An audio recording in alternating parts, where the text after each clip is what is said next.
কথা রেখেছেন পার্বত্য চট্টগ্রাম বিষয়ক মন্ত্রণালয়ের মাননীয় প্রতিমন্ত্রী ব্যারিস্টার মীর মোহাম্মদ হেলাল উদ্দিন। উনি রাজস্থলীর কুকিছড়ি অর্থাৎ কুইক্কাছড়ি যেটা বলে কুইক্কাছড়ি কিয়াংপাড়ায় কিয়াংদের কথা চিন্তা করে তাদেরকে পানির ব্যবস্থা করে দিচ্ছেন। আসলে স্বাধীনতার পর থেকে আমাদের এই রাজস্থলী উপজেলা গিলেশ্বর ইউনিয়নের এই কুইক্কাছড়ি ৮ নং ওয়ার্ডের এই পাড়ায় আজ পর্যন্ত কোনো উপকৃত হয়নি। এই আওয়ামী লীগ ফ্যাসিস্ট সরকার যখন ক্ষমতায় ছিল এই এলাকার কোনো উন্নয়ন হয়নি। এই এলাকায় এই গ্রামে প্রায় আপনার ৭০-৮০ পরিবার আছে যারা এই দীর্ঘ এই কষ্ট করে এই পানির সমস্যা, এই সমস্যাটা আমি তো গতবারও বলছিলাম আপনাদেরকে, আমাদের মাননীয় মন্ত্রী মহোদয় ব্যারিস্টার মীর হেলাল স্যার এই যে পানির ব্যবস্থাটা এই এলাকার জন্য এই যে ব্যবস্থাটা করে দিল, এই পানির কাজটা আজকে শুরু হচ্ছে। ইনশাল্লাহ খুব শীঘ্রই কিছুদিনের মধ্যে ওনারা এই পানি অবশ্যই ব্যবহার করতে পারবেন।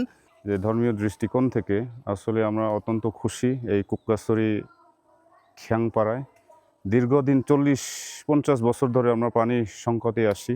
বিশেষ করে পাহাড়ের জনগোষ্ঠী আমরা যারা আছি, বিশেষ করে মহিলারাই বেশি কষ্ট করে কারণটা হইল যে মহিলারা যত নিত্যদিনের যে সমস্ত প্রয়োজনীয় যে পানি মহিলারাই কষ্ট করে তুলে থাকে। এই জন্যই যে বিশেষ করে আমরা যেখানেই থাকি মহিলাদের যে কষ্টটা অনেক সময় বেশি হয়ে যায়। এই জন্য আমরা বহুবার এই বিষয়ে আমরা আবেদন করেছিলাম, কিন্তু দেখা যায় যে কোনো সময় কার্যকর হয়নি। এই জন্য আমি অসংখ্য ধন্যবাদ দিতে চাই 3 পার্বত্য চট্টগ্রাম বিষয়ক মন্ত্রণালয়ের প্রতিমন্ত্রী ব্যারিস্টার মীর হেলাল স্যারকে, যে আমাদের জন্য যে সুপেয় পানি ব্যবস্থা করে দিয়েছেন এবং এই পানি পাওয়াতে আমরা খুশিতে আত্মহারা পুরা গ্রামবাসী এবং আমরা খুবই আনন্দিত। বিশেষ করে পানি না থাকলে যেখানে বিশেষ করে ধর্মের দিক দিয়ে যদি আমরা বলি যে পরিষ্কার পরিচ্ছন্ন একটা ইমানের অঙ্গ, একটা ধর্মীয় একটা অংশ। এই জন্য যেখানে পানি ব্যবস্থা থাকবে না সেখানে মানুষজন অত পরিষ্কার পরিচ্ছন্ন থাকতে পারে না।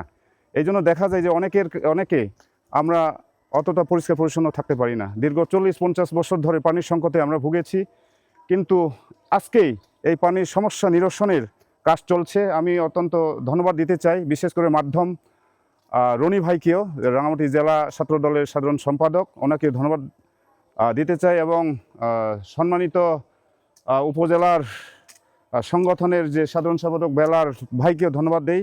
ওনার অক্লান্ত পরিশ্রমের ফলে এবং ওনার সবসময় আমাদেরকে খোঁজ খবর নিয়ে থাকেন, সুখ দুঃখের কথা আমাদের সুখ দুঃখের কথা বলে থাকেন। এবং সকলকে বিশেষ করে ধন্যবাদ দিতে চাই এই সুন্দর সুপেয় পানি আমাদের জন্য ব্যবস্থা করে দেওয়ার জন্য।